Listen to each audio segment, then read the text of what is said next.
Good afternoon, ladies and gentlemen. First hurdle successfully accomplished. Don't fall off the stage. My name is Graham Hilton from Phonak, and my presentation is teleaudiology, e-services, a broad church encompassing any service that can be delivered through the internet. Today we're looking at its impact from a HCP perspective. A lot of money is spent in this sector. It's looking at things like health monitoring apps, how to actually improve intervention remotely, looking also at things like mental health monitoring, and also insurance providers, how they can actually monitor the health of people. It comes in various forms, such as glucose, blood sugar level monitoring. We're all familiar with health coaching applications synonymous. In the medical world, controlling, fine-tuning medical prosthetics, and of course, for today, to be able to access your client remotely. What does this slide actually mean? It's not a product, it's not a service, it's actually both. Well, a product is tangible, a service, not so. We know that better outcomes prevail if the two are combined in a synergistic form. This teleaudiology concept delivers both. It offers many, many facets, many applications. You can choose one, you can choose a number. Screening, assessment, coaching, adjusting, assistance, and aftercare. An holistic approach to provide, to optimize end-user outcomes. There are two forms, one more historical, one more up to the minute. One we call asynchronous, so it's not directly online. The consumer, the hearing impaired client, may upload an issue to the cloud, the HCP picks it up and will respond at a time convenient to them. We also have real time, where intervention is actually, as I would suggest, real time. It's actually evolved over time. Screening was the original method of use, moved on to coaching, tips, and so on. And through studies, we know it actually works. This was a pilot study conducted in the UK, 90,000 people screened, in excess of a 7% conversion rate. 97% of people reported ease of use. A high recommendation rating of 87%. It's eminently fit for purpose. In terms of assessments, end users, people participating in the study, found it very, very easy to use, posing questions such as, do you have a problem in a situation? Can you hear this? So a form of electronic online hearing assessment.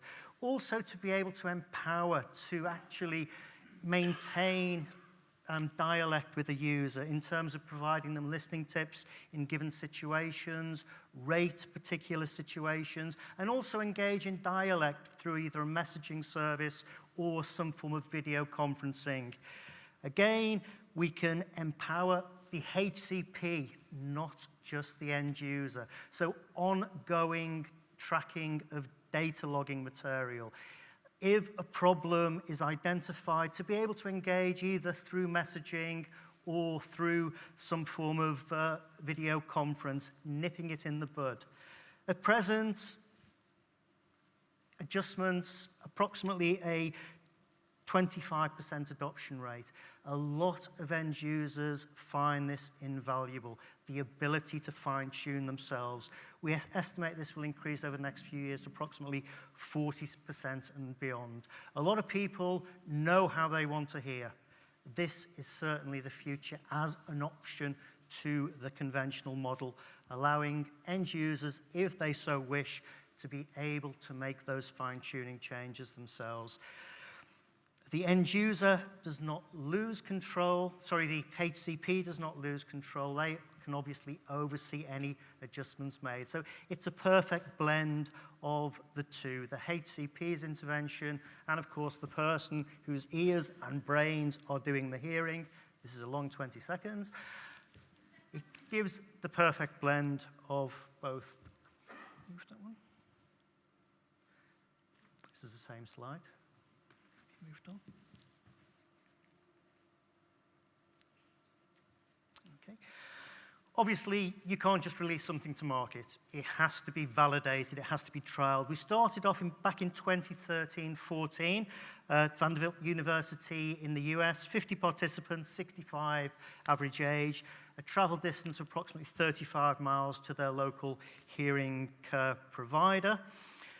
Using the previous form of technology, so the hearing instrument was linked up to the internet via an interface or iCube, and it was a real-time process using the internet that would allow the hearing care professional remotely to engage with the end user who had a form of programming software at their end, as it were, a prototype.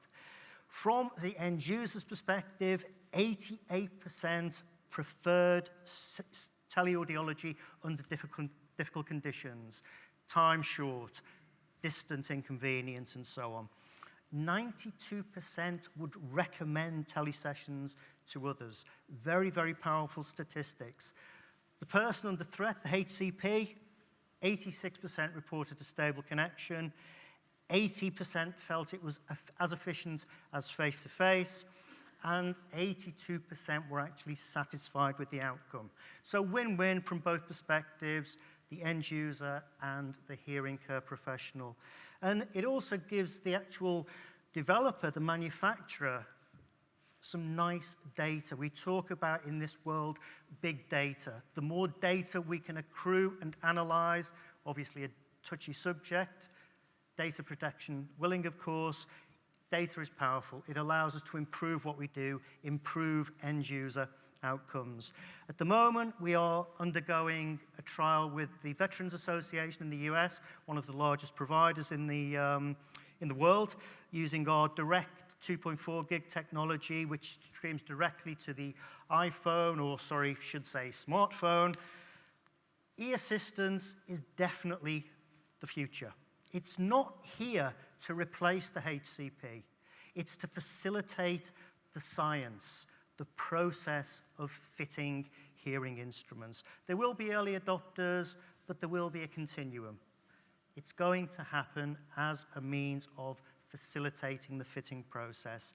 As you can see from the screen, there are multiple potential benefits to this.